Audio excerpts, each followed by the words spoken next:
Good morning to all. Welcome Gopi English grammar. ఈరోజు మనం ఒక జాతి గురించి నేర్చుకుంటాం. అదేంటంటే knowledge is power. Knowledge is power. Knowledge అంటే జ్ఞానం, పవర్ అంటే శక్తి.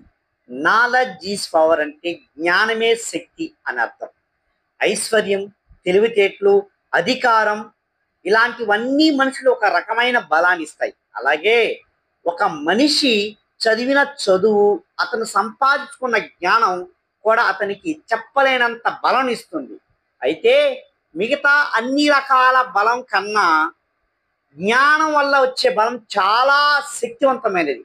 ఈ ఆంగ్ల సామెత బోధిస్తుంది. ఏదన్నా ఒక అంశం గురించి మనం ఎంతగా తెలుసుకుంటే అంతగా ఆ విషయం మీద మనకు పట్టు వస్తుంది. ఆ విధంగా ఆ విషయం మన ఆధీనంలోకి వస్తుంది. ఉదాహరణకు ఒక వ్యాపారం గురించి కానీ, ఉద్యోగం గురించి కానీ మనం ఎంతగా సమాచారాన్ని తెలుసుకుంటామో అంతగా దాని మీద మనకు పట్టు వస్తుంది.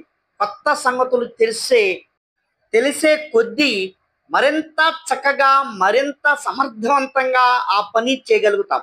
అందుకే నాలెడ్జ్ ఈజ్ పవర్ అనే మాటను ఇంగ్లీష్లో చెప్తారు. Like, share, subscribe my YouTube channel Gopi English Grammar. Thank you watching my video.